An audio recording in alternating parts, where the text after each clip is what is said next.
The next snow and ice, he's going to do that, and he did it tonight. He did it well. He's very skilled. Natasha, so that's the thing, is that people have to remember it's not all about snow right now. It could be ice for a lot of people. It's truly a mix, and this is what we were worried about happening as we were talking about this storm event happening. When we were talking about it yesterday, there's going to be a clear line where you're going to have freezing rain, sleet, and where you're instead going to have snow. And we are seeing that line clearly by evidence of the freezing rain and damage from that. Take a look at this. This is in Silverton today. Thanks, Dave, for submitting your picture. Now, it may be hard to actually see what's going on here because there's so much happening. You have ice accumulations on the tree branches. This is a power pole that's down.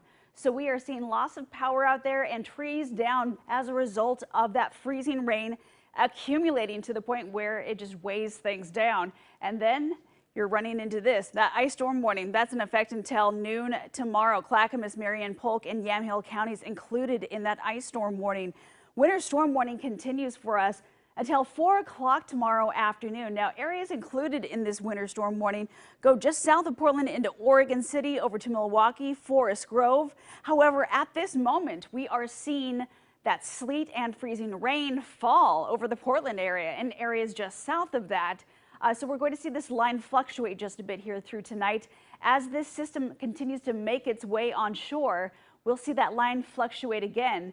So here's what we're expecting until about 4 o'clock in the morning. Snow to the north, freezing rain to the south. So likely Tigard South is where you're going to be dealing with the freezing rain. Areas to the north, you'll be dealing with snow. And in some occasions, we might even be totaling snow upwards of 4 to 5 inches right around Vancouver.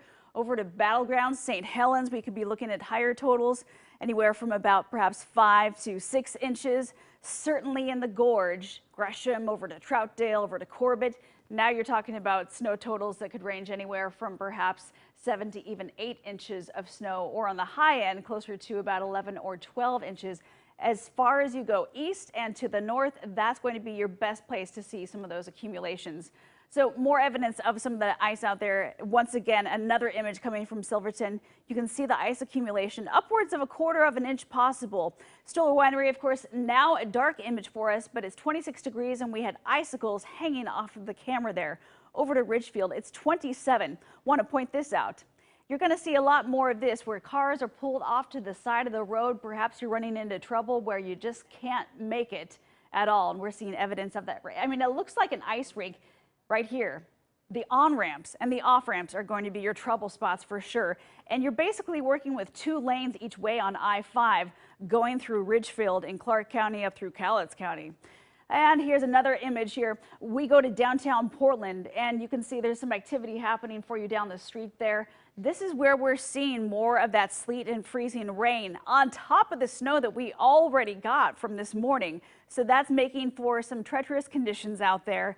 Once again, we're seeing that freezing rain snow line advance to the north. We've been seeing this fluctuate back and forth right around the Fremont Bridge, now up to Rosa Parks area, and now it's starting to approach the interstate bridge there over to 205. If you have plans to use the 205 bridge, that's where you're likely going to be running into some freezing rain right now, as evidenced by the radar. As you go south of Portland, that's all you're seeing. You're not seeing the snowfall anymore, but north into Vancouver, you're still seeing the snowfall in a pretty big way. So we are tapping into what's considered a weak atmospheric river, but there's a lot of moisture contained here. And the air coming over the Pacific, that's that warm air, that warm layer that's riding over the top of the sub-freezing surface that we have right now, which is why you're seeing that freezing rain.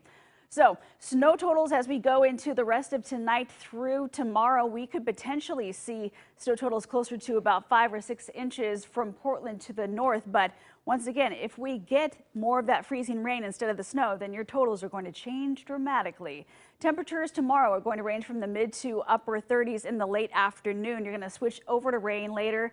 Monday, Tuesday, Wednesday of next week, we get back to what's considered normal, the mid 40s, with overnight temperatures in the mid to upper 30s. Quite a change there. Yeah, it feels warm compared to what we have now. All right, Natasha, thank you.